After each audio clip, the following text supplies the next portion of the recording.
You want to support Roland Unfiltered? Be sure to join our Bring the Funk fan club. Every dollar that you give to us supports our daily digital show. There's only one daily digital show out here that keeps it black and keep it real as Roland Martin Unfiltered. By going to RolandMartinUnfiltered.com, you can make this possible. All right, folks. Time for another crazy-ass white person. No charcoal grills are allowed. I'm white. I got you, huh? Illegally selling water without a permit On my property. Whoa! Hey! Give it your right. You don't live here. I'm uncomfortable. All right, y'all. White guy in Maryland called the police on two separate groups of black women who were at an apartment complex. It happened at the swimming pool inside of the Addition Apartments in Hyattsville, Maryland. It took place this weekend. Here's Poolside Nick in action. Still recording. Physically attacked by this woman. Physically attacked? By who? He said these women earlier, now it's this woman. What's your story, baby? Because I haven't touched anybody. Oh, really? Yes. I've never touched you. Recording. I'm sorry. That's funny, because your video is going to be a bunch of lies. White people love to lie on black women. White people, literally, this dude left his apartment. He left. I'm racist! Black. Actually, you can't get arrested for being racist, because you still out here. Come on, come on. I didn't know black people can be racist. Black people cannot be racist. Y'all literally rape and steal people from land. Okay. So shut the fuck up. Still recording. I'm in my bikini. This man been following us for over a... Well, then Poolside Nick posted his own video accusing these sisters of assault.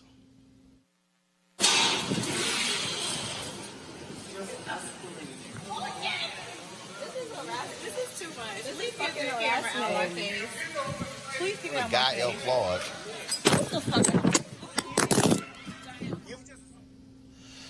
Now, here's what's crazy here. First of all, so Poolside Nick, he said that that was a rule against using glass bottles by a pool. He decided to play George Zimmerman and be the cops. Joining us right now is Gaël Claude, who is one of the sisters in that video. So, Gaël, glad to have you in Roland Martin Unfiltered. Hi, hello everyone. So I'm glad that you were able to make the connection with Trayvon Martin, because I feel that on the whole way, home, just thinking about what we went through. I lived in Florida for a while, for most of my life, I guess. And that's all I was thinking about. It's the fact that, I'm sorry, it's just taking a while for me to get this out, but we, as people of color, everything we do is a crime. We were at the Addition apartment to sign our lease. We spoke to a leasing agent. We got there at 1:30. We toured the place. We fell in love with it. Everything was perfectly fine.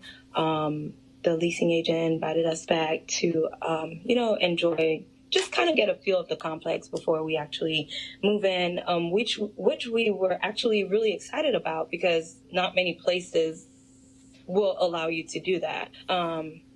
So just as I told in my caption on Twitter, we were by the pool. We were just enjoying the weather. Before I brought out the bottle, I did ask the lifeguard if it was permissible around the pool, because I do know that certain areas will not allow you to have glassware and whatnot. And the lifeguard was perfectly fine with it. Randomly, I caught Nicholas staring down from his balcony, which at first was okay because, that's normal. That's his place of residence. I didn't find that weird. It went on for a few minutes. Then I started feeling uncomfortable. Honestly, I wasn't thinking anything. And like I said, I know a lot of people have been saying Black people can't be racist. You literally cannot oppress the oppressor. So no, Black people cannot be racist. I wasn't thinking about color. I just waved just to let him know we're aware of his creepy actions. Well, yeah. So, look, you're by the pool, and both of you are there. Both of you in bikinis. You're enjoying yourself. You have some wine there. You're trying to chill, and I don't care who you are. If some dude is staring at you constantly, you're like, what the hell is up with this guy? So he was watching you from his apartment, and then he decided, did he yell anything towards y'all, or did he simply come downstairs and approach the two of you? Well, that's the part that I guess that I couldn't put onto my tweet because you can use so many letters. Well, don't worry about it. First of all, we got time. Not worry about Twitter. Go ahead. Okay. So after I waved, him and his husband, Brian Starstreet, they were both on the balcony. I saw him going inside, so I thought it was done with. Again, I wasn't thinking anything of it. Then he came back out and he was like, lifeguard, these people down here, they have glassware. They are not allowed to be on this property, blah, blah, blah. And my first thought was like, how do you know we don't live here? And there was a couple grilling. There was there was a few kids in the pool. They were Hispanic, and another group of guys. They were playing dominoes and all of that. So my whole thing was like, okay, this is getting weird. It's getting weird. It's getting unsafe. So after he shouted all that stuff, it started like being a scene, and people were coming out of their apartment. It was just honestly like starting to be embarrassing. Right. So I'm a very vocal person. So I was just like, okay, well, if you feel so strongly about it, just come grab the bottle, and that's just going to be that.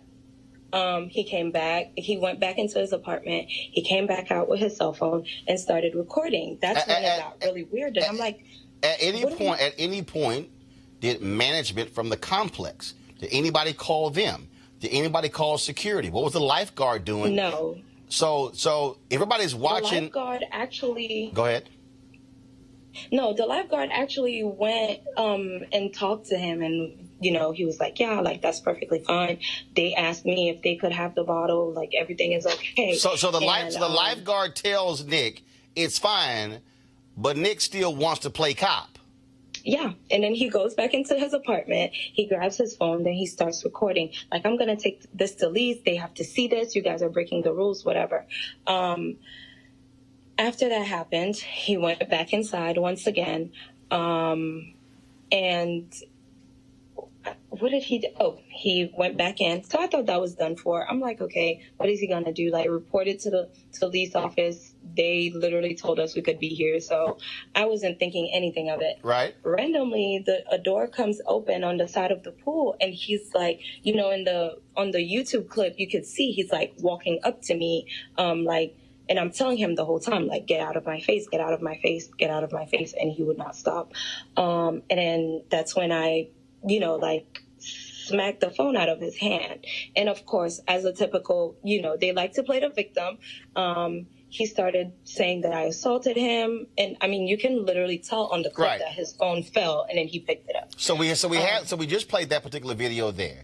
So after that happens, y'all decide, you know what? And I was just like, this is too much. We just need to leave. So y'all decide to leave. And then, so you leave the property, then he starts following you. Yes. So we decided to leave. And in the lifeguard, there were a group of guys who were trying to get him to stop. But I mean, I don't know what happened with that. The lifeguard was also trying to get him to stop. Not really sure what happened. I was just worried about my safety and my friend's safety. And the video we're playing right now, Gaël, is that, are you walking in a parking lot? Yes. So you walk in the parking lot. We're walking in the parking lot of Home Depot. Wait, hold up. So y'all have left the apartment complex.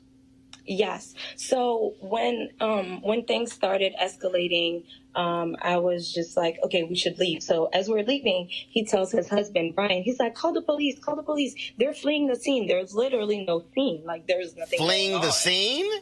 He said, we're fleeing the scene. I cannot make this up. The Lord is listening. Yeah, those were his exact words. So we're walking outside the complex. It's a pretty wide complex. So it took a while to get out. And as we're walking out, he's like, oh, I'm going to get this on camera. I'm going to get this on camera, which is very, you know, it's hysterical that he would post a 16-second video when he was recording for a while. I'd say about 15 minutes. So wait a minute. So y'all are walking for at least 15 minutes. He is behind you the entire time? The entire time. So we started walking towards a complex called Altera, which is where Bria lives. So but y'all. So wait, hold on. Wait 1 second. Y'all at one apartment complex. You walk past the Home Depot, and you're going to another apartment complex. And this dude is still where Bria lives. And this dude is still behind you. And he's still behind us. Is he on the phone with police? Who is he talking to on the phone? His husband or? So here is what happened. As we're walking towards the apartment complex, I started thinking, I'm like, no, we can't walk home because, I mean, like, we can't do that. We didn't know what he had on him. We just didn't know. So I was just like, let's cross the street and go into the Home Depot. So we were walking into the Home Depot and like we're crossing the street, we're into traffic and I'm yelling to everyone. I'm like, this white man is following us, get him to stop. And, like he's been harassing us. And no one helps. No one's even looking. No one even looked twice. So, I'm sorry. Like, that's really No, I understand. Take your time.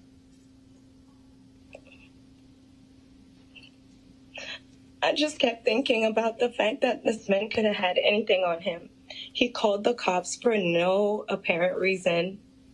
We weren't trespassing. There was no reason. So when we were in the Home Depot parking lot, which is where the clip was filmed, the one that I posted on my Twitter, he's, going off. He stopped recording, of course, to call the cops again to let them know, oh, these women assaulted me. He couldn't even get his story together. So I walked into the Home Depot and I'm just like, okay, like somebody please help. Like there has to be security in here. This man won't stop following us. And that's when they called security. But by the time security got there, the cops that he called showed up. I'm very angry about the whole cop situation because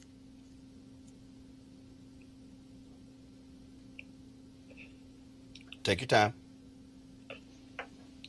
When the cop showed up, he did the whole he said, she said thing, of course. And I hate to pull like the race card, but clearly it was a race thing, because if it was a couple of Caucasian women walking and a black man was following them, no questions would have been asked. The guy would have just gotten arrested. So when the cop came, he listened to our side of the story. He listened to Nick's side of the story.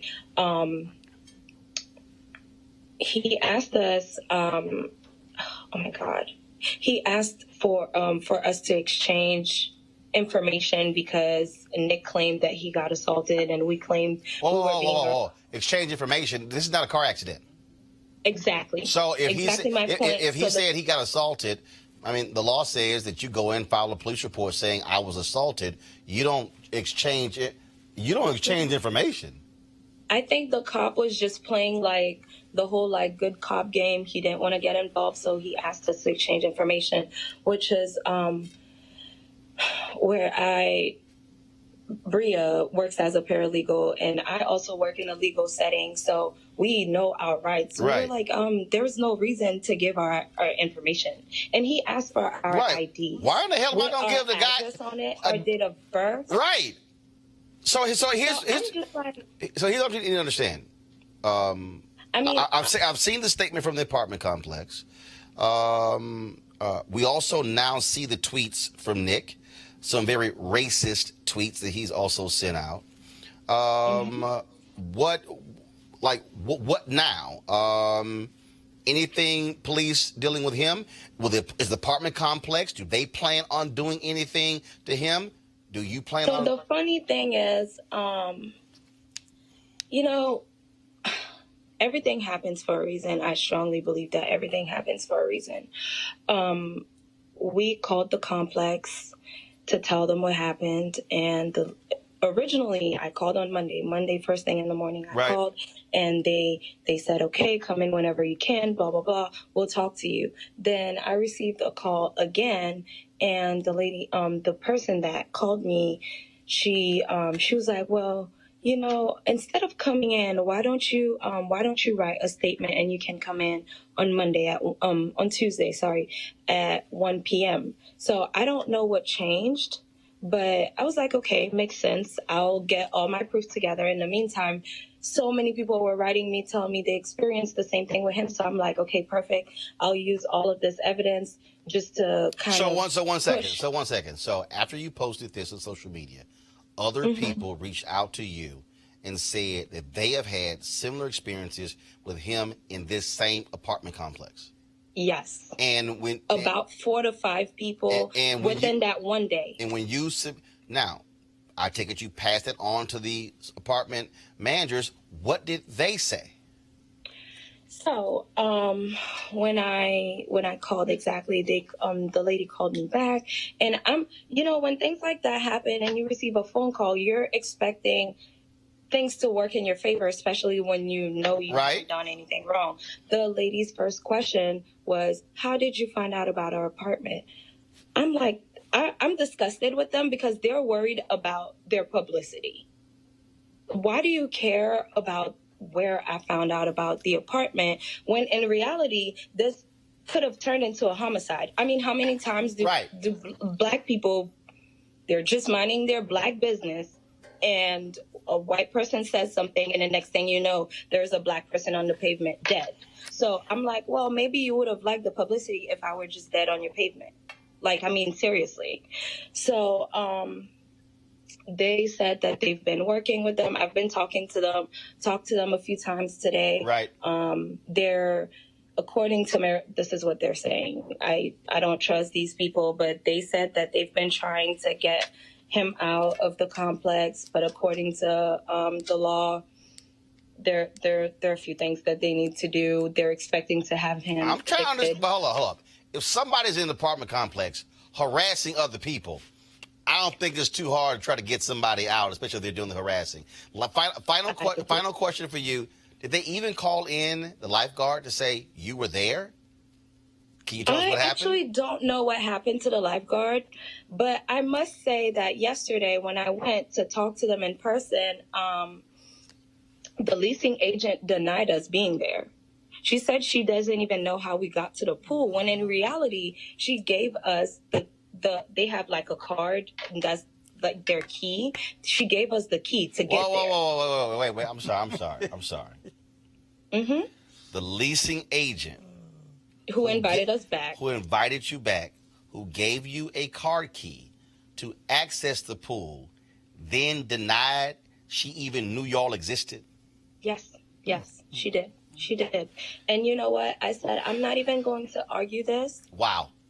This apartment is only a year old, so I know you guys have cameras everywhere. Just watch your footage. She gave us a tour. We toured room 160 at 1:30 on Sunday. So I'm just, that part, I was not even arguing it because I'm like, you have it on footage. Have you reached out to the owner of this apartment complex, the company that owns it? I did. I spoke to him today. And what did he say? It sounds like he's been doing his best to get Nicholas along with Brian evicted. No. Hold on. I got that. I understand that. What the hell is he gonna do about this leasing agent? Oh, so that part, he said that he's been dealing with them and talking to them. There was no real information that was disclosed in regards to that. But I did tell him that his his check your cameras. Exactly. His property manager with the assistant, they have called me and Bria to still ask us if we're moving in. And it's whoa, time out. The leasing agent said y'all didn't even know y'all existed. Now they still want y'all to move in. Yep. Mm-hmm. Yes. That is exactly what happened. So I think it's blatantly disrespectful. It is just rude. Right. There's no word to describe. Do they really? I mean, why would I give them my black behind dollars after they allowed that to happen? Like, no, I have no interest. Gaël Claude, we appreciate you joining us, sharing us with your story. It is certainly an experience you did not want to have to go through, but we thank you for sharing with our audience. Thank you so much. All right, keep us updated on what's happening.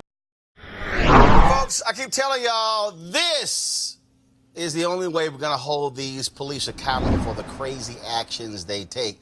But y'all got to do me a favor. I keep telling y'all, shoot the video this way so we can feel the whole screen. I'm just saying. All right, folks, we talked about, of course, what took place here in Washington, D.C. with the Metro police officers when basic conversation was going just fine. Then one cop just roll up, losing his damn mind, pushes a black man, ends up tasing him.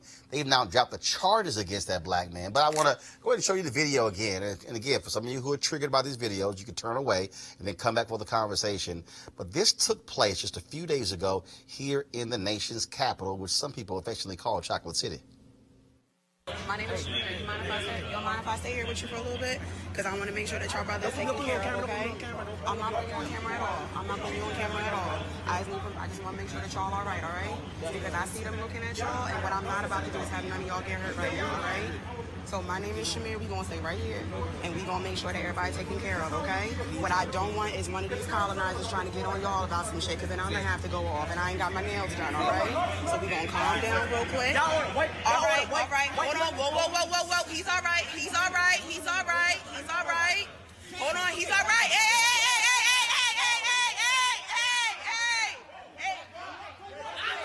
Get the baby. Chill. Not necessary. Just get down. Yo, not necessary. That is not necessary.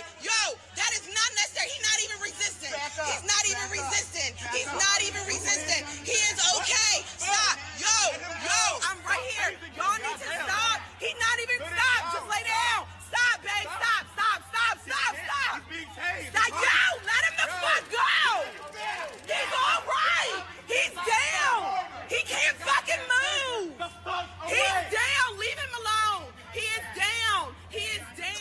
All right, joining us right now is Shamir Jones, the woman who actually shot that video, and also joining us is Nene Tay. She's the lead organizer for Black Lives Matter DC. Glad to have both of you on Roland Unfiltered. Thank you.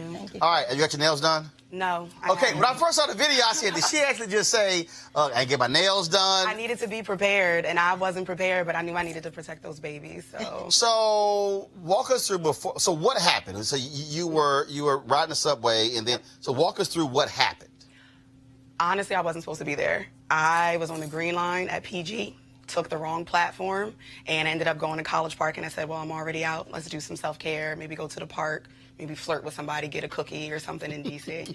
So I get on the train and I go back and I say, because I live in Tacoma, so I pass my station and I go all the way to U Street. And the minute the doors open and they say doors opening, I literally walk out onto the platform and I bump right into the transit police officer. And it's two officers. One of them has his knee in the back between the shoulder blades of the 13-year-old little boy that you see in the video with the black shirt that's handcuffed. So his hands are behind his back. The other officer is pressing his face down into the cement, and baby boy is just huffing and puffing. You can tell that he's like trying not to physically break it. He's just trying to breathe because it's too much weight that's on his body. And so I look up really quick. I see the other two little boys that are in the corner screaming. I see Tapiwa, the gentleman that got tased. I see him kind of like, hey guys, I got it. I'm going to talk to the officers. We're going to let them know it wasn't you.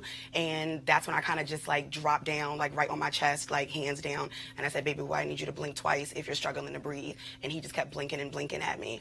I asked him to blink twice if he was under 18. He just kept blinking. And then I heard the officer start calling for backup. And when the other boys heard backup was coming, that's when they just started, you could just feel their fear. It was very, very palpable. You could feel the shift on the platform because we all recognized that something was getting ready to happen. And so I just started assessing the perimeter, like what's going on, who's here, who has their phone out, where's an adult, where's a guardian. And so once I realized that Tapiwa kind of, once they shifted the first little boy and they moved him onto the stool, once I noticed that he kind of had that under control, he was talking to the officers, I immediately went over to the other two boys. And that's where you hear me in the video, just trying to get their information. I figured if we die, we're all going to die. And somebody's going to know your name. Somebody's going to know where to find you. Somebody's going to know what happened today. And so my first instinct was just Facebook Live. I don't have to use my hands. I don't, like, everybody's going to see it. It's public. I don't have to filter this. And literally it was just my family, my friends, what's going on? Where are you? And I just kept recording. Henry, roll the video again. Pull the audio down, please. And so, because I want to walk us through. So when we're watching this video, and I know you're having to deal with this again. So right now, we see there's a young man sitting on the bench. That's the one I ran into initially that was on the ground. So initially you ran into him, he was on the ground, and then they sat him on the bench. Yes. Okay. And so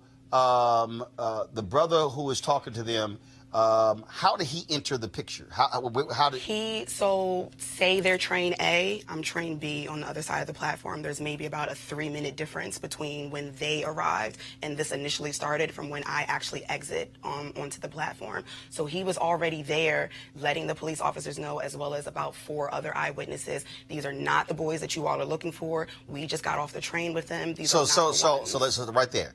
So they were.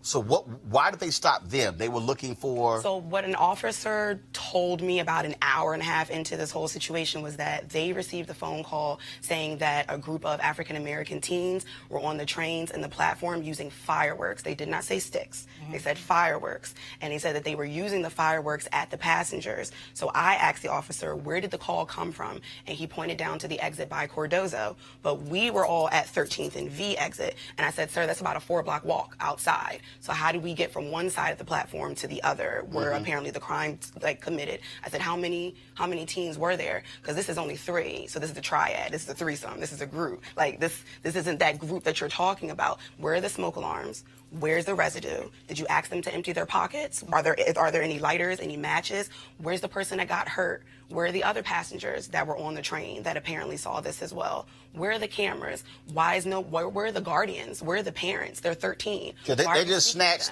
three young black men. 3 young black kids. And then when this, and so again, I want you to cue the video, please. I need to walk. For folks who are watching, I'm trying to establish. We did this yesterday, walking people through. So freeze it right there, Henry. Freeze it right there. So this conversation, we really can't hear him talk to the officer. Is it a calm conversation? Yes. Because I'm looking at it and I'm not seeing that those two officers upset, mad. You can roll it, please. Roll a video. At one point, you will see the officer on the right. I think he'll tap the young brother. He touches the boy on his shoulder. You can tell. I guess he's asking, "Are you okay?" or something along. He pats him. Stop. And so you're standing there watching it. Yes. And again, the conversation is calm. We're finally getting some type of understanding. And you think, as you are watching this, Henry, now bring audio up. Bring audio up. Now press play. About some shit, because then I'm going to have to go off, and I ain't got my nails done, all right? So we going to calm down real quick. Stop. So we see the officer on the right. I see him hold his hand up, like, okay.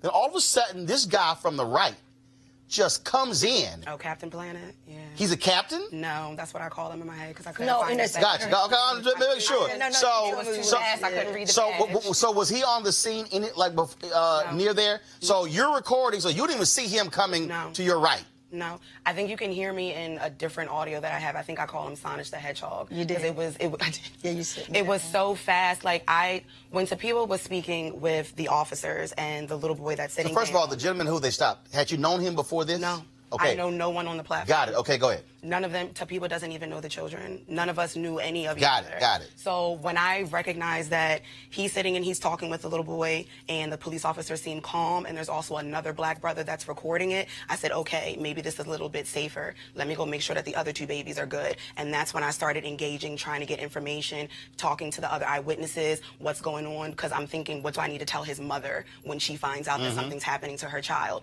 So I'm trying to get all this information and just kind of calm them down, because I see more officers coming down from my left-hand side, because remember, they called for backup. So I see another 5 officers descending the escalator. The trains are still operating. People are still moving on and off the platform, and they're still coming down. And that's why I tell the boys, all right, guys, you have every right to be upset. You have every right to be pissed. You have every right to want to curse. You have every right to feel what you're feeling. But, however, knowing what I know about our police system and our justice system as a whole, just America in general, the minute they hear your voice, they've already seen your color. The minute they hear your voice, you're a threat. And once that's it. Once you have a little bass, all of a sudden it's a whole different deal. And I've got a smoker's voice, so I had to be aware of that too. I'm tattooed, I've got locks, I've got a head wrap on. I'm the only female that's on this platform right now. If you see me as a threat, then who's going to protect these babies? Henry, so now I want to play it, and again, I know it's difficult for you to watch, but play it again. Keep audio up. I'm also going to narrate over it. So this officer, he immediately comes in. He's laying hands. Completely. And what gets me is... And you see the push. There's no balled up. There's nothing. There's no aggressive body language. You see... Now, stop, Henry. Stop. So you see the cop right there in the middle. Yes. So what he did was, folks, he motioned to the other officer who's in the white to come right here. Okay? Now, not at any point did those two, frankly, go to the officer and say, yo, man, calm down. I need you to chill. We got it under control. This guy on the right comes in and immediately escalates this whole situation. Go ahead and play it, Henry. You circle by to get a different angle. Now you're seeing him tasing, and brother does not appear to be moved by the taser. Then all of a sudden, now they take him to the ground. He's tasing him again. He tells you to back up. Because I was on him. I don't even remember how quickly I got over there, but I just said, somebody grab these babies, and I ran over to him. And this is the part where he almost rolls over off the platform. Mind you, the trains are running every 3 to 5 minutes. He can't fucking move. He's down. Leave him alone. He is down. He is down. So, Nene, I want to bring you in because, again, this is just very basic. You have 2 officers who are having a conversation with this brother, and it's calm. Cop comes in, young white cop comes in, immediately escalates the situation, and it goes from a simple, calm conversation to now tasers out, takedown, and we remember what took place in Oklahoma when they had some kind of drug sting, whatever, and the brother took off, and when 3 or 4 officers held him to the ground, some reserve cop who was like 70 years old pulls his gun out, and, oh, I thought I pulled my taser out, and he shot and killed the brother. That literally could have happened right here. Exactly. Easy. Right now in D.C., the black community is being attacked. We at war. We literally at war with transit police and MPD. They're being trained now to use military tactics on the black community. In the poor communities, they're literally being trained now to use military tactics on us.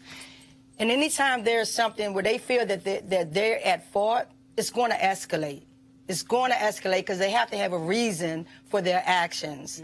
Just like with the statement, when Shamir reached out to me, and I was like, she told me it was okay to share the video on our platform. And I spoke with Shamir, and she was telling me the story. I was like, no, this can't happen.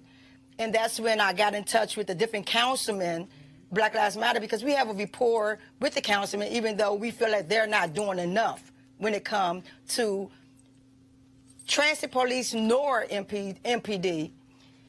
Transit police has no oversight in D.C. That's the problem. So for us, Black Lives Matter, we were part of decriminalizing just for the black kids not to get locked up for not being able to pay the fare on the bus. So what's going on with transit police is not new to us. So now there's another way to criminalize our black children. Now they can't stop them for not having 50 cents or $1 to get on the bus. So now the littlest thing they do now is to criminalize black kids, especially when there's a gang of them. So I don't know, just like she just said, I don't know what, I guess, walking while being black. I don't even know if it was just breathing. Kids walking while being black, because I don't even know if it was a call. So that's what we want to know. Let us hear the tape. Let us hear the call with someone complaining about some kids in the metro letting off fireworks. Well, we've actually run a number of these videos on this show, and there have been other examples where black person involved was not even involved in it. They're being detained. Cop says, "Well, no, we're just checking. It's like, wait a minute, hold on. Why are you detaining me?" The case out of Texas, where the brother was in his front yard, and then the cop said, "Oh, you had as a warrant out in Louisiana." He's like, "Wait a minute, hold up. I ain't even never been in Louisiana." And his wife is sitting there, and again, it's as if he's being detained while you were trying to check something out. And it's like, wait a minute, hold up. So what it goes to is, how did you even get to the point of stopping those young men? Like what specifically was it? So what you're saying is, let's hear something so I can hear clothing that match or something. Otherwise, you just had to snatch 3 black boys and say, okay, we're just going to hold y'all and see if all of a sudden it all matches up. And what we also know is, while we doing this, we're running your names. But at the same time, it was a call for backup. For what? Everything was de-escalated, and we're talking. They're talking to the kids. Everything's calm. Why call for? She told me 10 or 20 more cops came to the scene. Wow. And there were at least three black kids? There were at least 4, maybe 5 squad cars up on the top platform of U Street by the time we got out. And I just kept telling the officers, like, their mama's not here. So until their mama shows up, I'm their mama. And you don't talk to them. They don't leave 2 feet away from me. I told those boys, I grabbed 2. I don't even remember who these black girls are, but I just thank them so much. They were recording, and I said, I need y'all to watch these babies for me. I said, nobody talks to them except for me. I said, when I come back over here, that's when you let them go. Sit on them, feed them, do what you got to do. Sumo wrestle these boys down. But none of these cops put their hands on them, and they said, okay. And then that's when I went back over, and we're just trying to figure out what's going on. The whole issue is we were asking questions, and that's what was making me so frustrated about it. Not just all the people that were just looking around. Like, everybody's so excited on Twitter about Ava's documentary about When They See Us and the Exonerated 5, and we almost just had a Central Park 3. That's what we just had here. And everyone's, oh my goodness, something's happening. Let me get on the train. Let me go. And a part of me doesn't even want to fault them for it because I hesitated when I got off that train because I've got bills. I'm a poor black single woman too. I've got 2 college degrees that I've got to pay off. All these things are playing through my head. What am I going to tell my job when I'm locked up and I don't have no bail money?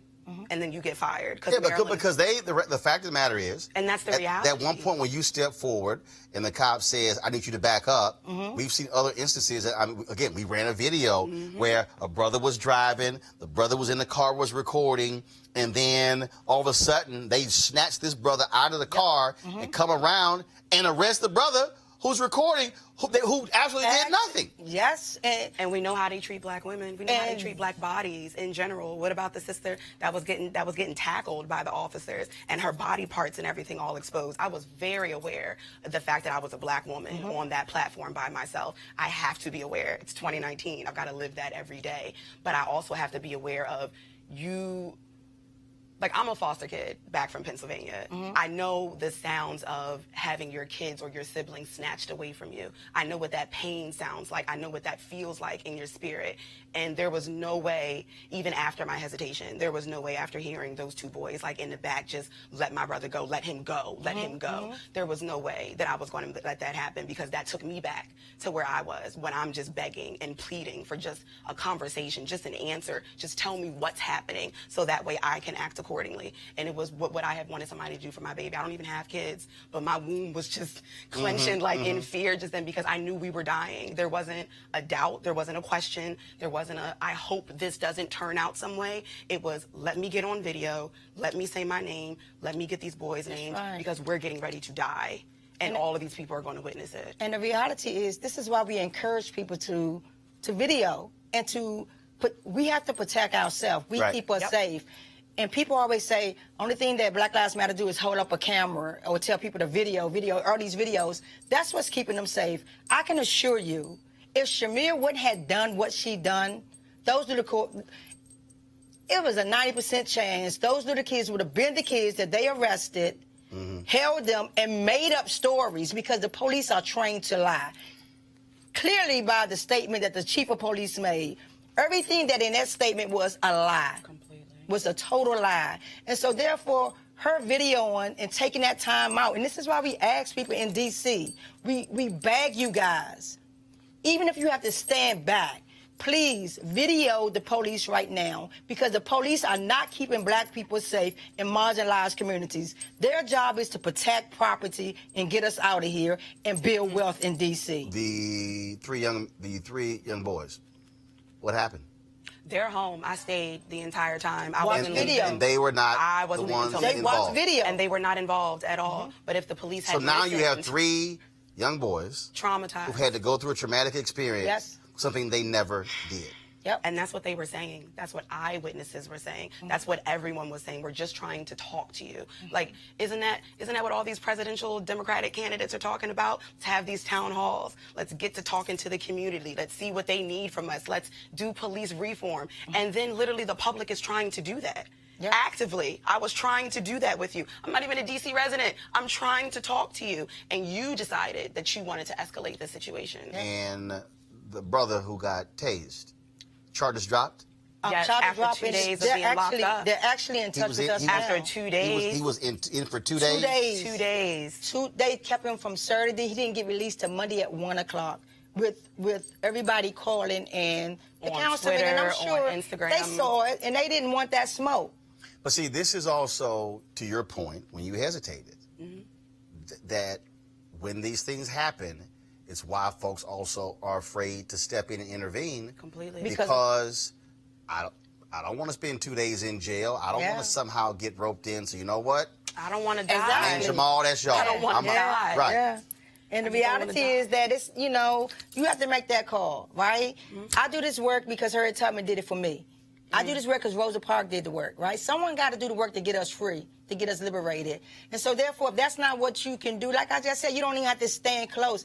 A video speaks louder than a statement. You know what I mean? Final comment, Shamir. You clearly are still bothered by this. I can see you. I can see you trembling right here. Yeah. We're actually trying to get her some therapy, but We're trying to raise funds now, and I shared her Cash App on Twitter because she had to process this, and she had to process it with someone, with a professional. Because I was just telling her, as far as Black Lives Matter, we do this work, but we do healing. We have therapists, and so right now we're in the process where we do have one of our healers that's going to speak with her because she's traumatized by this. She's traumatized, so we're really trying to get her a therapist to process this work for her. Go ahead, final comment. Yeah. This whole idea of Black Lives Matter was created for moments just like this, because Black lives have always mattered, to us at least. But if Black lives truly matter, my main concern right now is what's going to happen after this video dies out, after the shock is over. Are we going to continue to be disengaged? Are we going to continue to be desensitized to what it is that we see? Are we going to continue scrolling through an article just to see whether or not the Black person died? What are we going to do afterwards? And I think it's extremely incumbent upon, especially all of these political hotheads that are here. I care about the babies in Syria. I care about the babies in detention centers. But I also care about my Black babies walking down the street that aren't allowed to just breathe or listen to go-go music or go to school. Tamir Rice was 12. These boys were 13. Yes. These boys were 13. They were the next Tamir. How old was Corey and Youssef and the rest of them from New York? They were the same exact age. I have a 13-year-old little brother. And that was my brother at that moment. That was my brother, my father, my seed. That was my future. That was my past. That was everything. And there was no way in hell that they were dying by themselves. And so right now, all of this, I've been tweeting politicians. I haven't slept since Saturday night, and I've been tweeting everybody. I don't care about what you're about to do for clearing the college debt, Bernie Sanders. I don't care. You don't care about reparations. You didn't care about the Black women at the panel that were trying to speak to you. You all don't care about Black trans lives. You all don't care about Black boys. You don't care about the over-sexualizing of Black women. So when are you really going to start caring? Because you keep trying to shut us up with all lives matter. So show me. Show me that all lives matter. You can't multitask. Kamala Harris can't multitask. Elizabeth Warren can't multitask. Cory Booker can't multitask. None of them can. But it's going to be cool when it's a hashtag. It's going to be cool when all of a sudden this airs on TV and now it's, oh my goodness, it's the hot story. Let's talk about it. Let's have a town hall. Go talk to Miss Melissa Laws, the mother of the little boy that's traumatized. Go talk to the little boys that are traumatized. Talk to Tapiwa. Talk to the people on the platform that are traumatized by that. Those are the ones you need to be speaking to. Fuck your police. Fuck the other people in power that you're talking to. Get down in the goddamn gutter and talk to the people that are down there that are Black, that are poor, that are hungry, that don't have the educational system, don't have the creative outlets, don't have the mental health support. Taraji P. Henson was just talking to Congress, was she not? Senate, whoever the fuck it was. Come talk down here. Is this your city? Wale, this is your city. Kevin Durant, this is your city. Come down to your damn city because they are killing your boys. They're killing your boys. That's, yeah. Well, we appreciate, first of all, for you stepping up and doing this. One, we'll get the information from you regarding your Cash App. What we also would do is I will be calling Kevin Washington. Kevin was with the Association of Black Psychologists. He's often been on our show. And I'll reach out to him, as well as Dr. Jeffrey Gardier, also known as American Psychologist. These are two folks who frequently come on our show. And so what we'll do is we'll definitely call them and have them definitely connect with you and talk with you. That way, they're not based here, but at least these are two of our strongest Black psychologists. They better be Black. Huh? I said, yeah, they better be Black. Oh, I got this. Hold on, I got this. Hold on, I got a list. I got a list of Black psychologists. Don't worry about that. So I can. No, you ain't got to ask that question with me. I got that. I figured that out. And so I will personally hit both of them up. And then have them reach out to you, and we appreciate certainly keep us up to date of what's going on. We need people to tweet to get that cop off the street. Yeah, he's still patrolling. He's patrolling our streets, our subways right now. Okay. So tweet Metro Transit Metro and get that cop off the street. All right, Nene, Ms. Jones, we appreciate it. Thank you Thanks for a bunch. having us. All right, folks, back to our Roland Martin Unfiltered video in just one moment. All right, folks, they're back. MarijuanaStock.org has another great investment opportunity. If you were lucky enough to invest in their last crowdfunding campaign, you know they raised a lot of money in just a few months investing in legal marijuana farms. Those initial investors now own shares of a publicly traded company. Folks, many of you missed it, but now is a chance for you to participate in this new investment opportunity that is as good, if not even better, than the last one. I'm talking about industrial hemp CBD. For those who don't know, the hemp plant is the cousin to marijuana with a much higher concentration of CBD, which means hemp CBD gives you all the medical benefits of marijuana without getting you high. Until recently, hemp farming was practically illegal in the United States and heavily regulated by the DEA. However, the 2018 Farm Bill recently passed in Congress, making it legal to grow hemp CBD in the U.S. and creating one of the largest commodities worldwide. They need land to grow all of the plants, and this makes for an incredible investment opportunity. That's where our good friends at 420 Real Estate come in. Their business model is very simple. They buy land that supports hemp CBD grow operations and lease it to licensed, high-paying tenants. That's right, they are hemp CBD landlords, and you can get in on the action. You can invest in this crowdfunding campaign for as little as $200 up to $10,000. Like I said, you don't want to miss out. Folks, you can go to marijuanastock.org. That's marijuanastock.org. Get in the game and get in the game now. Now back to your Roland Martin Unfiltered video. So just so y'all understand, I put this tweet out, and this is, and again, look, I know 15 million people saw the debate last night. I appreciate that. I understand. But I need to show y'all this because you need to understand how this stuff must stay in perspective in terms of what's going on. I'm looking for, it was a tweet though. And here it is. Okay, go to my iPad, please. This was a tweet that was sent out by this, and it says, polling at this point in the GOP race in 2015. Jeb Bush, 22%, Scott Walker, 17%, Marco Rubio, 14%, Ben Carson is 11%, Mike Huckabee, 9%, Rand Paul, 7%, Rick Perry, 5%, Ted Cruz, 4%, Chris Christie, 4%, Carly Fiorina, 2%, Donald Trump, 1%. Do y'all understand? What I'm trying to explain to you is a whole lot of stuff is going to change. I could pull up polling numbers from 2007 at this point showing Barack Obama down 25 plus points to Hillary Clinton. I'm just letting y'all know, right? A lot's going to change between now and January. Most of these folks are going to be dropping out, okay? People down there, 1%. De Blasio, he ain't going to be there. Delaney, he ain't going to be there. Swalwell, he ain't going to be there. All the people going to be gone. Just letting y'all know that, okay? Look, and some nice people, but they ain't going to make it. So we ain't about to spend a whole lot of time going over one debate when there's going to be 18 more between now and January. But Lauren, I want to go to you. This is the thing that what I did see last night, which I think has to continue, because I think this is where the Democrat electorate is. You have to also understand the animal you're running against. This ain't time for love. In the words, in fact, Erica Alexander, I'm going to pull it up.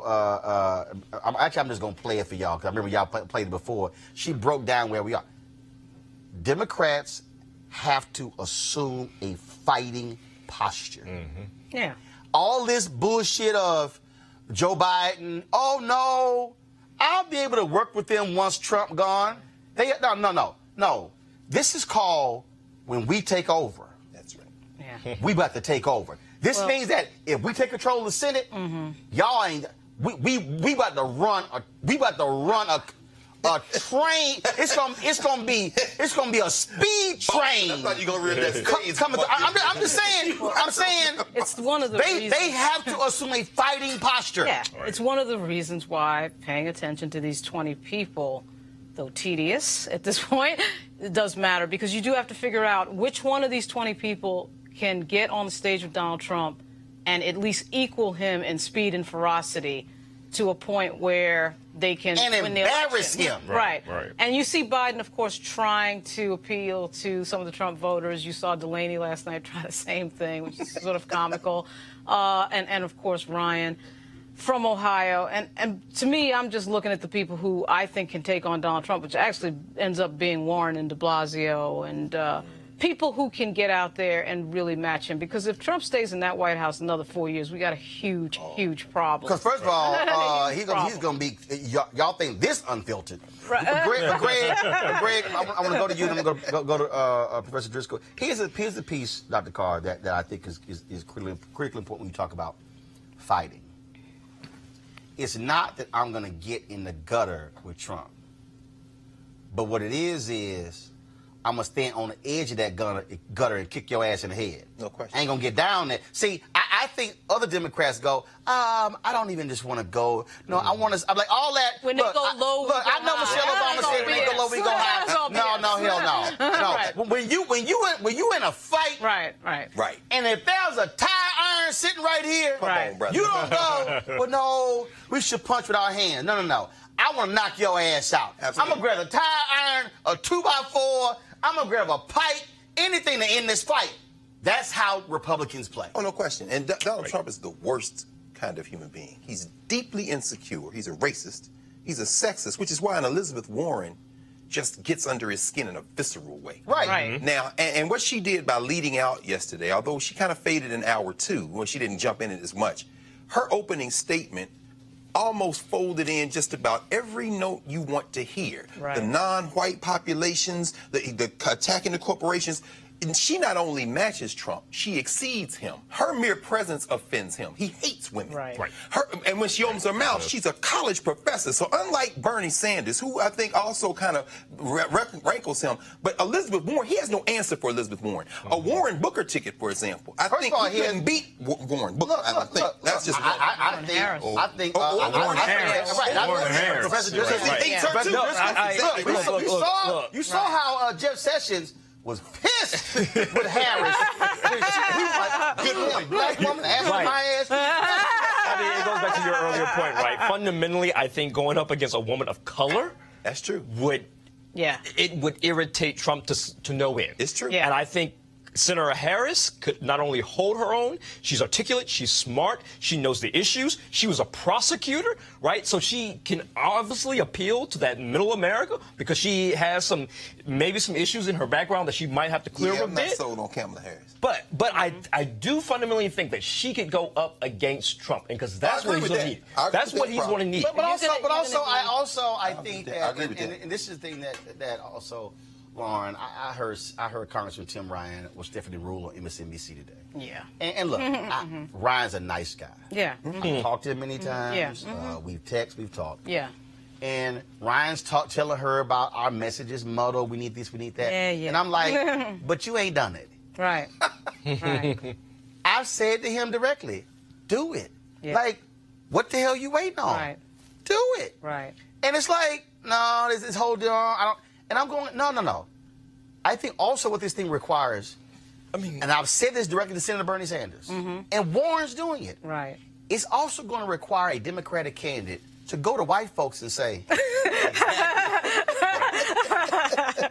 you know y'all ass is broke. Yeah. Well, see, that's what it... Right. The RFK spirit. But see, the other thing, too, is it's going to require Obama-level turnout. So inherently, your top of ticket or bottom of ticket is going to probably be a person of color and, frankly, a black person. It fundamentally has to be a person of color. It's got to be energy, and it's got to overtake all the suppression.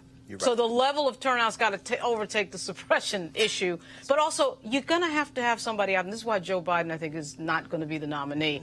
You have got to have somebody who is fearless, who is smart, and who is fast out there, and who is willing to get, I frankly think, in the gutter with Donald Trump. Yes. I mean, I'm not saying you're That's what I'm saying. I ain't got it.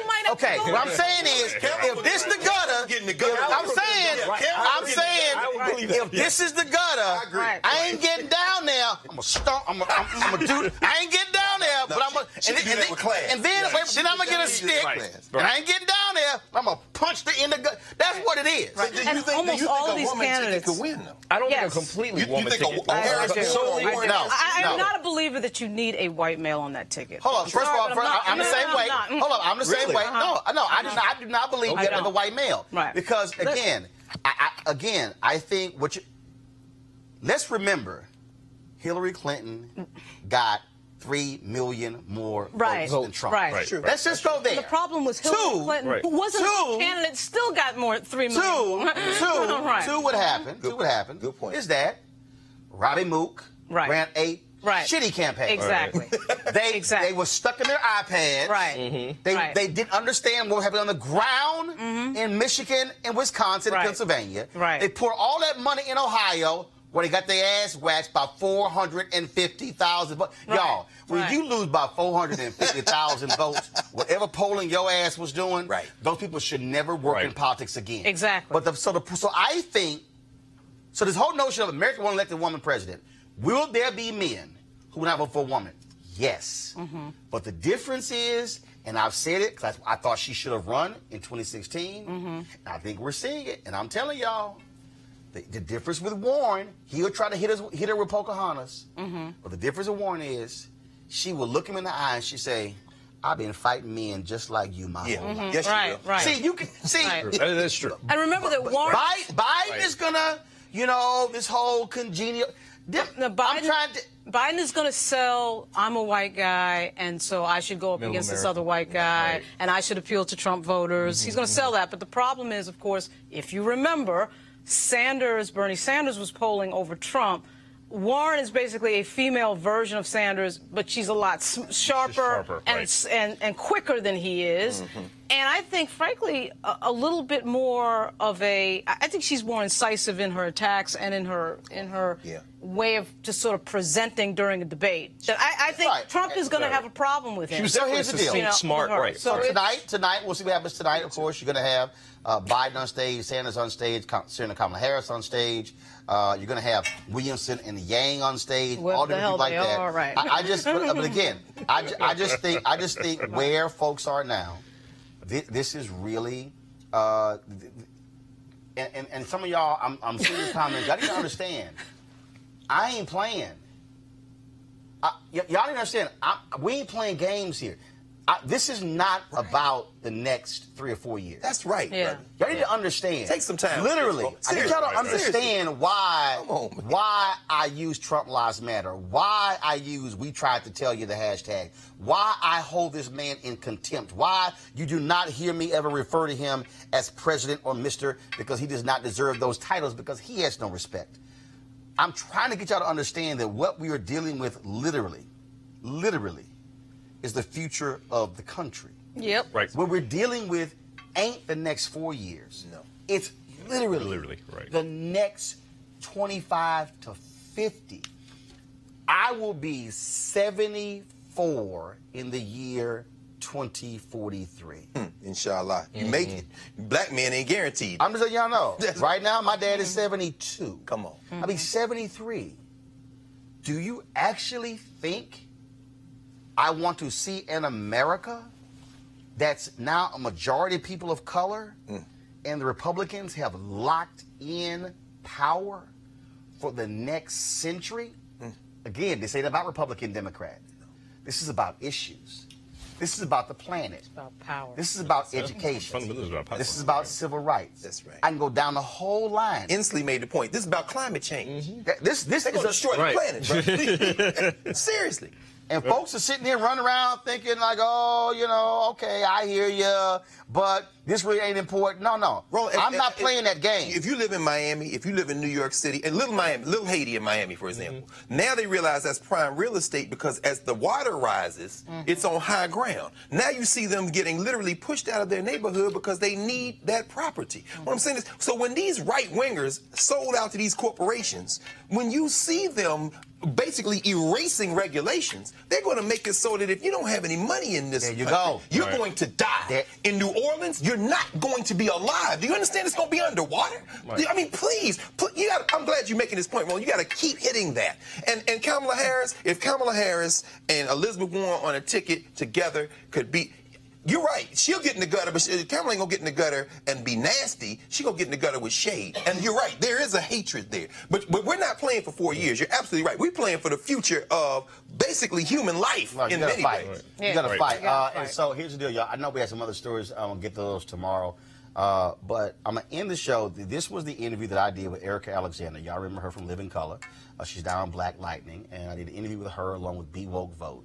And I want y'all to listen to the end of what she said here, because this is really where I am, and this is where y'all need to be as well. You either going to help run it or they're going to run it for you. In order to get anything done in this world, we have to work with the system that's there. And you have to have the courage of your convictions. You may despise me, you may not understand my choice, but at least you can respect that I stood in it.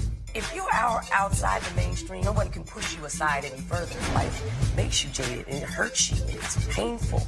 And we've had a lot of pain in this country. Trump can show up and say anything and they can just go, oh yeah. The African American community was great to us. They didn't vote. You know, he just called you stupid. Did you hear that?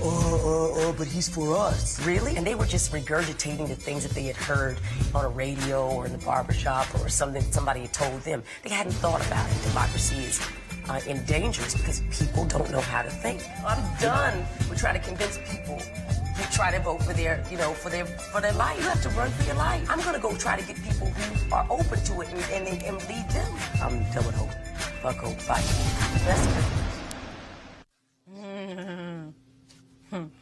That's it. That's it. Now look. Now let me go ahead. I know some of y'all probably say, damn, Roland, I ain't never heard you cuss this much. This actually happened. A number of years ago, Nightline, Ice-T was on Nightline with Ted Koppel and Dr. Alvin Toussaint. And so they sit on the show and they're talking about lyrics and stuff like that. And so Ted Koppel goes, Ice-T, what is it about, the language? And Ice-T says, Ted, y'all understand, if I could get this clip. Matter of fact, I'm going to send an email to somebody at ABC. I need to get just this clip. Ice-T said, Ted, you need to understand something. He said, black people cuss for emphasis. He said, for instance, white people will say, Johnny, put down that knife. Black people, Johnny, put down that goddamn knife. He said, it creates a whole different tone. Ted Koppel goes, Dr. Toussaint, your thoughts on what Ice-T had to say? Alvin Toussaint, Harvard professor, all degrees, goes, well, Ted, Ice-T has a point. So sometimes when you hear Erica say, fuck hope, come on, fight. Come on. That's 3 words. There it is, right, brother. That 3 words right there sums it all up. Yes. I'm just saying. You want to support Roland Martin Unfiltered? Be sure to join our Bring the Funk fan club. Every dollar that you give to us supports our daily digital show. There's only one daily digital show out here that keeps it black and keep it real as Roland Martin Unfiltered. By going to RolandMartinUnfiltered.com, you can make this possible. Okay, y'all. I really... Matter of fact, you know what? Could y'all go ahead and play... I was supposed to do this with another story. Could y'all play the Crazy as White People Stinger?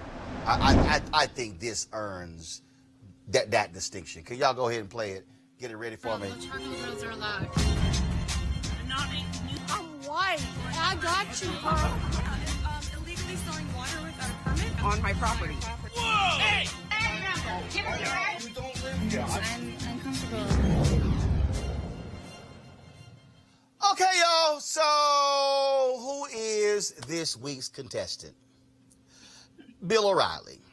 So, just the other day, of course, last week they had the hearings on Capitol Hill about reparations. Well, Bill O'Reilly, the man who sexually harassed numerous women, had to pay out $32 million in settlements as a result. Bill decided to weigh in on the issue of reparations. Bill O'Reilly sent this tweet out. Please pull it up. Slavery reparations is a far-left favorite because it does a number of things. It reinforces the radical belief that the United States was founded by racist white men who installed a system whereby white guys would run everything and blacks, women, and others would be exploited.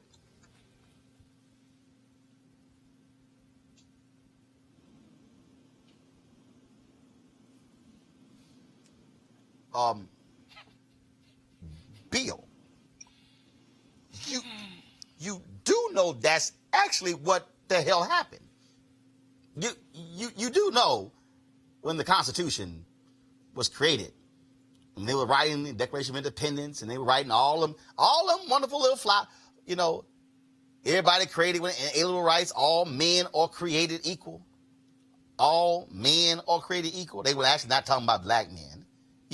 You do know when the laws were put in place that allowed slavery, white folks weren't slaves. You do know that those laws were on the books. You do know that the Supreme Court actually invalidated one of the Civil Rights Act by saying that not only was it wrong for what Congress did, the Supreme Court even ruled that Congress could not even pass a law to stop Jim Crow. You do know all that stuff happened. You are familiar with the Dred Scott decision. You are familiar with Plessy v. Ferguson. I mean, you do know that. I mean, you do know that those same white men had slaves, including the first president, George Washington, including Thomas Jefferson. You do know. I'm just trying to understand.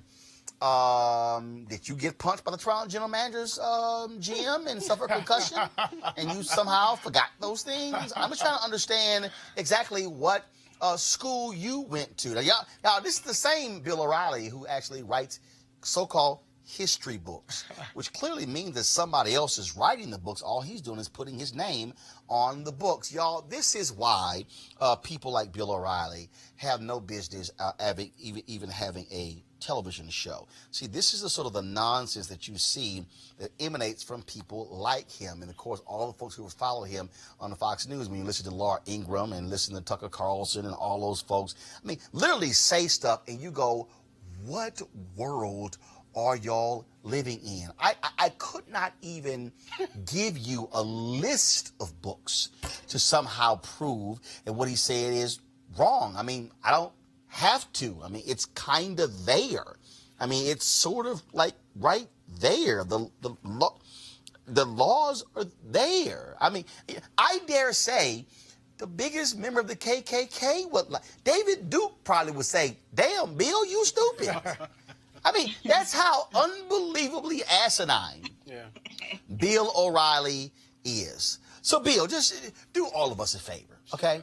Take all of the money that you have, that you kept after putting your hands on all these women and, of course, leaving them sexually charged voicemails, the woman who worked for your show. And remember you talking about, what's that shower thing? It's not a, what they call that thing? It's not it's not a pollution. No, it's whatever, you know, it was a loofah. There you go. Bill was talking about what he wanted to do with her with a loofah. Why don't you just go sit your ass in a corner somewhere and just keep all the millions you've earned on radio and at Fox News and stop tweeting, because you clearly are dumb as hell, and just allow us to deal with the stupidity of the people who followed you. I mean, just stop, please, for the sake of people with brains. And in fact, Bill, you're embarrassing white people. I mean, I'm sure there's somebody white going, damn, can we trade him in the lottery? Can we trade him in? Can we pick up Clarence Thomas for Bill O'Reilly? I'm just saying. You know, because Clarence Thomas, you know, he ain't got a problem with black people getting kicked off juries. I don't know what in the hell to make of these folks this week. I really don't get it. You know, when y'all had your next conservative convention, what you gonna do, Malik, when Bill and Clarence show up? Well, Bill does not need to show up at all. What Bill said is ridiculous. It aligns with no history that we know of here in the United States at all. And this is one of those situations where, you know, in this case, he's a conservative, saying things to preach to a choir who should be just silent on things that really, when we're talking about race, he literally makes no sense in what he's saying. To say that this country was not founded by racist people, and Jason, you teach. We weren't even full people in the Constitution. Right. I mean, not even. I mean, so how does that work? Women couldn't vote until 1920. You know, no, I mean, white women couldn't vote. Yeah, white women. You know, the thing is, I've actually found this tweet to be very alarming. I was like, it was funny at first, and then I was like, yo, this is alarming. Because as you said, he's got all these books, Killing Lincoln, killing this one, killing Thomas Jefferson. He has all these books, and people consume them thinking they're getting real history. you know. Oh, no, you have Dinesh D'Souza, who literally out there, Jason, Teresa, who is tweeting constantly saying Republicans never owned slaves. And Kevin Cruz, a white historian, is dropping the receipts, and they're like, no, didn't happen. I mean, and what they're doing, Teresa, they are literally creating this alternative universe, these alternative facts. And you got white folks running around, you know, retweeting them and repeating it, and because they act as if Dinesh D'Souza won't respond to my tweets. I mean, it's just, I mean, that to me is how crazy it is, because these people actually going, yeah, say it, Dinesh. And I'm like, y'all, he's a dumbass. Yeah, he's an idiot.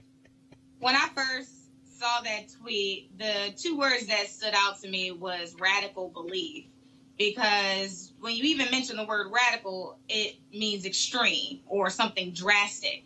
So for Bill O'Reilly not to have any concertion about what's real and what actually happened, and for it to be a far left decision, you know, for Democrats to stand on, is very alarming, especially for someone who has, one, such a huge profile of followers, who has spoken at so many institutions and organizations post his release.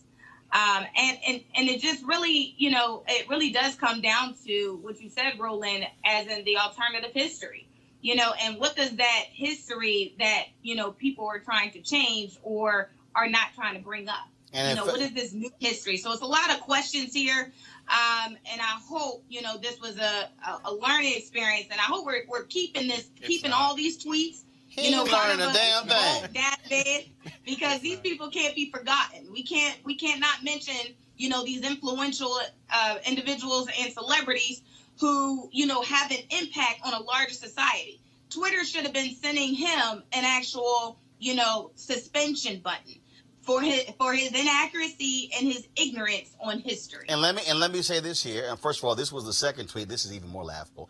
It also suggests that personal responsibility does not count when the legacy of slavery dropped a curtain of oppression on the black race, and there's no recovering from that. The radical left says our society remains unjust to this day. Forget personal responsibility, Lord, y'all. But let me say this here. Let me go ahead and say this here. There are some people who are watching me right now, and people who are likely tweeting, you're posting on Facebook and Periscope and YouTube, and you're likely saying, Roland, you're giving these people too much attention. And then y'all, because y'all tell me the same thing when I smack down Candace Owens. Here's why. Bill O'Reilly has 3 million Twitter followers. And I keep telling y'all, this is why I don't allow lies to be stated on this show, and I can't let it go by. Because if somebody is watching and they go, Roland didn't say nothing, so clearly what so-and-so said must be true. This is why you have to push back. Because here's the deal. Let me be real clear with y'all. Mainstream media allowed Donald Trump to lie for decades. To lie about his wealth, to lie about his deal making, to lie about everything. What happened? Where did he end up? He became president of the United States. See, this is what happens when you don't push back on liars. Because then they can lie and people go, well, no one said anything. It must not be true. He must be true. It must be correct. No, that can't happen. And so in this show, we are always going to call out the liars. That's why I use hashtag Trump Lives Matter. That's why when Candace Owens started lying, running her mouth, and when Charlie Kirk started tweeting some nonsense and lying, I'm going to call him out every time, because Donald Trump is the example of what happens when you allow liars to gain a foothold, and then the lie about them being successful and rich and brilliant and smart and the greatest deal maker, then idiots fall for it and vote for fools like that for president. Hashtag, we tried to tell you. All right, folks, back to that Roland Mark Unfiltered video in just one moment. All right, folks, they're back. MarijuanaStock.org has another great investment opportunity. If you were lucky enough to invest in their last crowdfunding campaign, you know they raised a lot of money in just a few months investing in legal marijuana farms. Those initial investors now own shares of a publicly traded company. Folks, many of you missed it, but now is a chance for you to participate in this new investment opportunity that is as good, if not even better, than the last one. I'm talking about industrial hemp CBD. For those who don't know, the hemp plant is the cousin to marijuana with a much higher concentration of CBD, which means hemp CBD gives you all the medical benefits of marijuana without getting you high. Until recently, hemp farming was practically illegal in the United States and heavily regulated by the DEA. However, the 2018 Farm Bill recently passed in Congress, making it legal to grow hemp CBD in the U.S. and creating one of the largest commodities worldwide. They need land to grow all of the plants, and this makes for an incredible investment opportunity. That's where our good friends at 420 Real Estate come in. Their business model is very simple. They buy land that supports hemp CBD grow operations and lease it to licensed, high-paying tenants. That's right, they are hemp CBD landlords, and you can get in on the action. You can invest in this crowdfunding campaign for as little as $200 up to $10,000. Like I said, you don't want to miss out. Folks, you can go to marijuanastock.org. That's marijuanastock.org. Get in the game and get in the game now. Now back to your Roland Martin Unfiltered video. I'm purposely trying to walk a lot of you through this so you understand, because I keep saying on this show, we have to connect the dots. Yes, sir. What you have to understand is that, guys, can you pull that map back up? If you can't, I'll pull it up out here. But let me know if you can pull that map up. The reason this map is important, the reason it's important for you to understand this, because this is where black people are. That's right, brother. Follow me here, folks. When we talk about gerrymandering, and again, you're not going to have folks explain this to you on these cable networks because they don't want to do that. Whoever controls the legislature draws not just congressional districts, but the state districts. They draw state Senate districts, state representative districts, which means that what they'll do is they will draw the state districts in their favor so they can maintain control, which is why Republicans have a supermajority in Florida. Democrats can't do jack. They used to have a supermajority in North Carolina. Until the last election, Democrats were able to convince these white folks like, yo, y'all getting screwed too. They've got supermajorities in a number of places. What does that mean? That means they can pass whatever they want. Democrats can't do jack. They can yell, scream, do whatever. So the gerrymandering thing, folks, ain't about Congress. It's really about the state seats. So if you were able to draw competitive state seats, you're likely not to see whether they are red or blue, Democrat or Republican. You're likely not to see one party ruling the legislature. Mm-hmm. That's the difference. Mm-hmm. And so this is critically important for people to understand that for all you Simple Simons who sit your asses at home, who don't vote, but bitch about issues, if you don't vote for your state rep and you don't vote for your state senator, those are the people who are drawing the districts, not the members of Congress. The state representative and the state senator is drawing the very district, the member of Congress. The member of Congress has no power whatsoever in the drawing of their own congressional district. That's right. Right, and which is why it's particularly dangerous that we have a political party that's entertaining Russia infiltrating our elections and having no problem with that, and starting to now get into the business of being okay with election interference on that micro level. And we don't even know about the details in Florida because they won't tell us. But also, again, for you Simple Simon ass people who really get on my nerves when it comes to this stuff, what you have to understand is not just even a question of who is now drawing the districts. It now then goes to what Republicans are doing. And again, if you can be a Republican, that's fine with me. But prove to me I'm wrong when in Michigan, the voters put it on the ballot. A state amendment, a ballot initiative for there to be an independent commission to draw the districts, and Republicans say, we're going to ignore that. Right. All right. Well, because they... Driscoll right here. We're going to ignore it. We're going to ignore it. You keep referring to the Simple Simons, right? Fundamentally, this issue of states' rights goes back to the very founding of our country, right? When we think about civil rights, when we think about the Civil War, all the way up to the Dixiecrats, right? It's always been this control of the states, right? Because they want to control slavery. They wanted slavery. Right. And to this day, they still want to control us, right? So we have to be very clear on what they're doing. This is a issue. This is historical. This has been since the beginning of time, right? So it's really history is just repeating itself, and it looks differently. And to your point is that we have to be educated enough, and Democrats have to be equally sly and political about gaining control and focusing on the Supreme Court and the court system. Yeah, because as Republicans have great, but I got to go, Greg, in the thing you made a great point about in terms of from the beginning, federal rights and states' rights. Right. This is also why, again, y'all want to. If you support reparations, that's fine. But here's what you need to also be understanding, Greg, and let's speak to this. When you talk about that whole states' rights piece, that very issue goes specifically to slavery. What that was about was we are not going to let the federal folks tell us what to do. Right. Mm-hmm. Right. Now, let's go forward. Right. Dred Scott decision, that was Supreme Court. Mm-hmm. Absolutely. You go forward to the Civil Rights Act of 1875, the Supreme Court, 8-1 decision, invalidates that. That's right. But then says, y'all who ain't read a damn thing, Supreme Court literally said Congress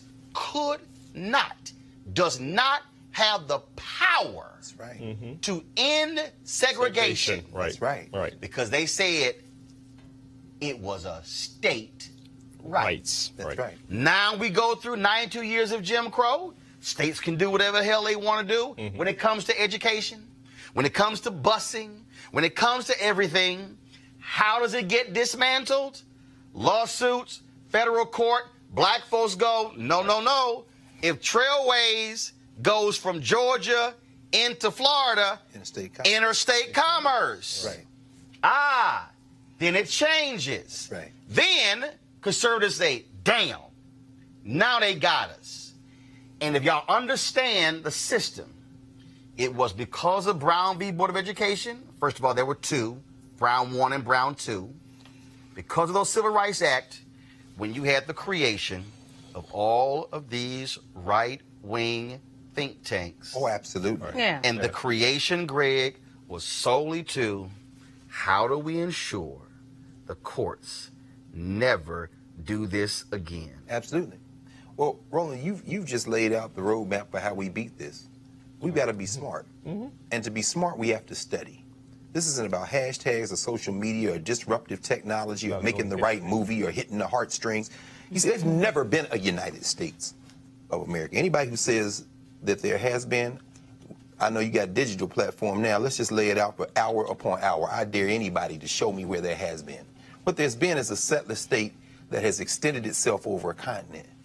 And slavery was a compromise made between those areas in that settler state that didn't need it, that didn't need it directly, and those that did. That's where the Electoral College came from. Dred Scott was never completely overturned in the legal sense because Roger Taney created a notion of national and state-based identity. He says a citizen is a citizen of the state they're in and of the United States, as if there's something different. That's how he was able to create basically a federal blackness.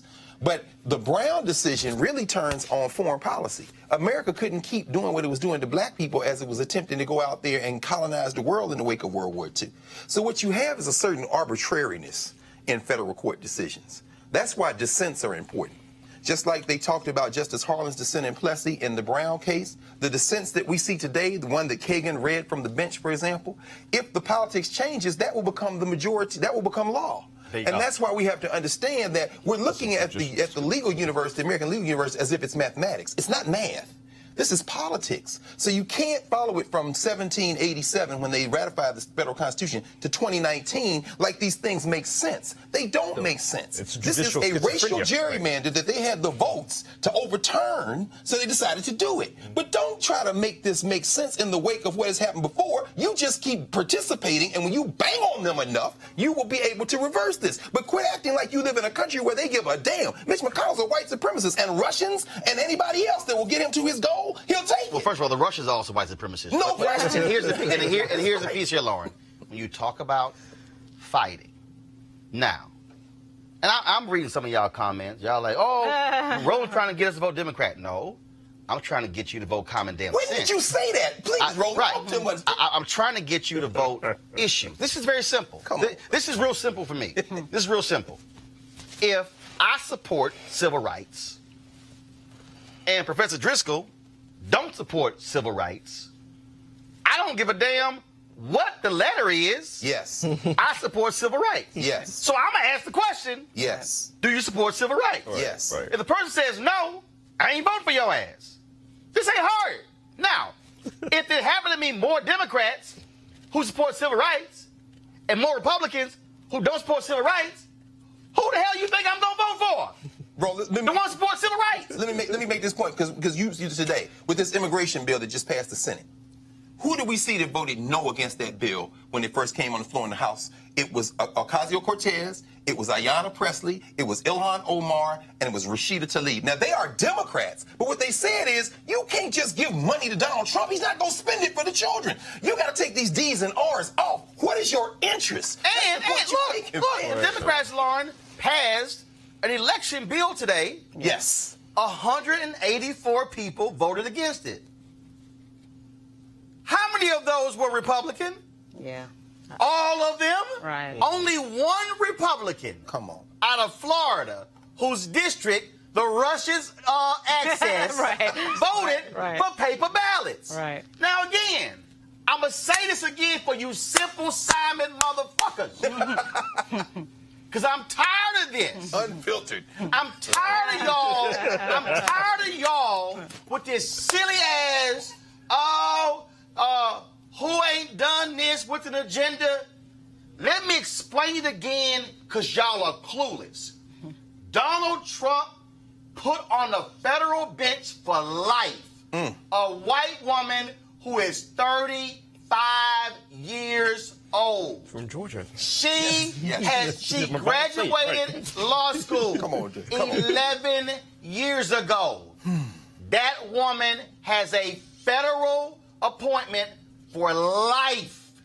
He appointed a white man in his 30s who has never in his life filed a legal brief. Let me unpack that again. This man has never filed a legal brief. Do you know how basic a legal brief is for lawyers? That man is now on the federal bench for life. So if y'all Simple Simons really want to sit here and play around with Donald Trump potentially being here for 4 more years, let me unpack it one last time before I go to Lauren. The woman who's 35.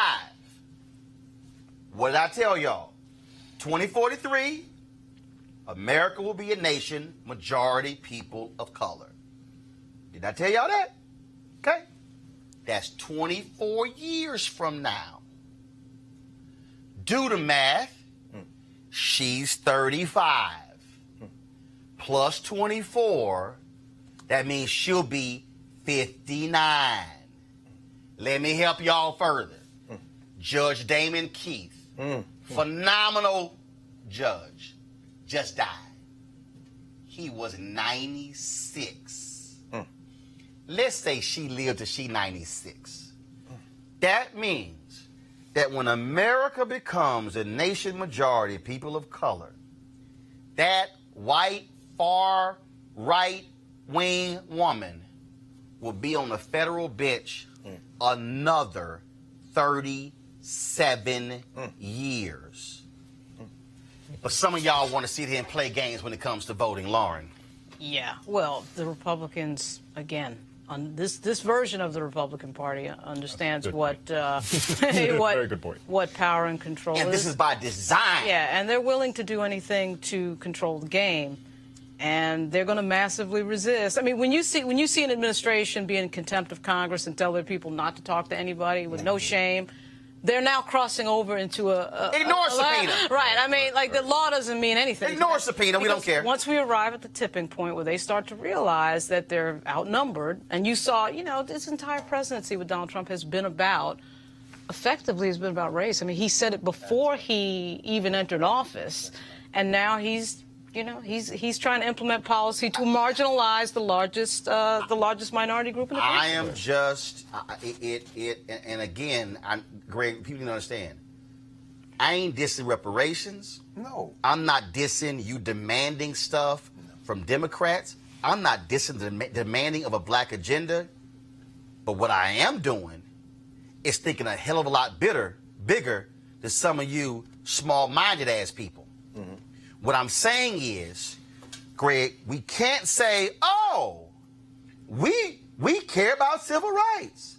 We care about this, while they over here putting people in power who will rule against every single one of those things. And what they don't understand is the politician might get voted out.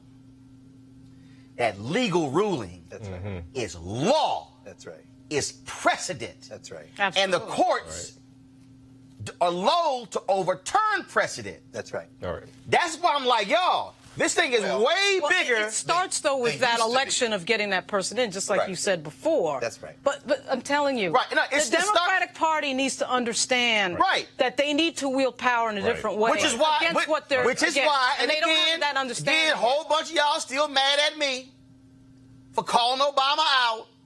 For appointing Merrick Garland. Right, exactly. And I don't give a damn what y'all think. Exactly. He should have picked a black woman because you know why? He should have created the damn tension. Right. The tension of a historic appointment of a black woman. Right. First in history. Right. In the Leah Sears. See, y'all don't understand. In the history of America, this is with Merrick Garland. 109 people served on the Supreme Court. 104 were white men. Had Obama picked a sister, in my estimation, I agree. Absolutely. Professor Driscoll, my estimation, the tension would have been old white men not even meeting with we this would have sister. seen, 1992 over again. That would have been, you would have had months of, what the hell are y'all doing? And the reveal was he was trying to accommodate Mitch McConnell and Orrin Hatch. And it didn't work. And the rest of the Republican senators. And said, this isn't good enough. And I believe it would have further pissed off sisters. Sure. Right. It would have pissed off black men. Right. It would have pissed off women. And you would have had brown people. This contention. Like, how y'all not even going to interview the first black woman appointed? Right. I believe that would have played a huge role in November. It was his last term. And God sent you manna from heaven. Right. When the Lord, and I'm invoking the Lord, the Lord said, President Obama, Paul Ryan's sister-in-law, come on, is a black woman. All right. Who you already appoint to the federal bench. Right. Yo, do you understand how perfect the sister-in-law to the Republican Speaker of the House could have been appointed to the Supreme Court, and he would have had to go, do I say my sister-in-law, who's already a federal judge, shouldn't get a meeting? It was it. No, he picked the old white guy. Go ahead. I'm sorry. Because Barack Obama believes in America. Didn't want to play hardball. But that's not his character. Exactly. You see, and that's one of the reasons why I am encouraged about this political time. Well, I'm saying that, you know, since there has never really been an American concept, these Negroes who think that somehow they can appeal to somebody's conscience or sense of national interest. And Barack Obama, it wasn't his character. It's not his temperament. He can't ball his fist up. And so he did what his temperament led him to believe he should do. And he didn't miscalculate on who Mitch McConnell and them were. He's willing to risk it all, which in this case includes us as hostages in his worldview. Right. But let's be very clear about this, because a lot of people talking about reparations. Now, I'm glad we're talking about it, but they don't understand the history of reparations. They don't even understand the political strategies of reparations. One of the reasons why the 5-state articulation was made by Mario Deli, the Republic of New African People's Organization, was that reparations isn't about asking somebody for anything. Reparations is about, out of a position of strength, making a demand. Now, once you have political control over some states, Mississippi, Alabama, almost majority people of African descent now in Mississippi. If you seize political control, and mind you, these are Gulf Coast states. They got ports in Mobile, New Orleans. Once you do that, reparations becomes feasible in part because the federal government gonna have to make a decision. Do you want these people to exercise control over their lives locally? And let me just say this very quickly. As long as Alabama, I know the story, you know this sister who got shot and then her baby died, they're going to charge her. Alabama wants to be a Jim Crow state? Yes. Y'all stop playing football for the University of Alabama. There you and go. watch how fast they start changing these There you laws. go. We have to now become... There are other SEC schools to go to. That is exactly right. We have to now be smart. And Barack Obama, God bless him, as brilliant as he was, as his terms of his capability, his lack of courage, and yes, the man did not have a lack of courage. Man had a lack of courage. His lack of courage cost black people in this country. So we have to hold him to account for what he did. That was just not only a missed opportunity, but that opportunity is going to come back around again. And we got to stop acting like, oh, this was a tragedy. Stop all that victim language and seize political control of your life. Y'all, this is about power. Hold on 1 second. This is about power.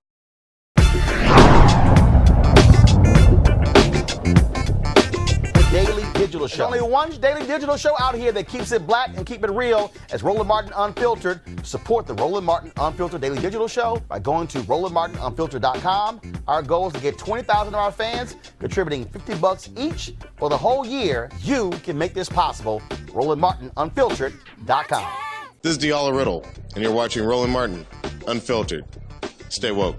This is Director X, the director of Superfly on the red carpet, or the black carpet, and you're watching Roland Martin Unfiltered. Yo, what up, y'all? This is Jay Ellis, and you're watching Roland Martin Unfiltered. Hi, I'm Chaley Rose, and you're watching Roland Martin Unfiltered. I'm Lex Scott Davis, and you are watching Roland Martin Unfiltered. Hey, what's up, y'all? It's your boy Jacob Lattimore, and you're now watching Roland Martin right now.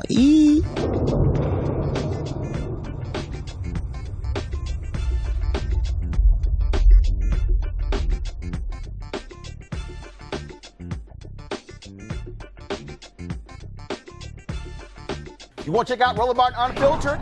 YouTube.com/Roland S. Martin. And subscribe to our YouTube channel. There's only one daily digital show out here that keeps it black and keep it real. It's Roland Martin Unfiltered. See that name right there? Roland Martin Unfiltered. Like, share, and subscribe to our YouTube channel. That's YouTube.com/Roland S. Martin. And don't forget to turn on your notifications so when we go live, you'll know it. Hey fam, want to check out Roland Martin Unfiltered? The blackest show on all of digital, cable, and broadcast. Check out our audio podcast. There's only one daily digital show out here that keeps it black and keep it real. It's Roland Martin Unfiltered. Press play.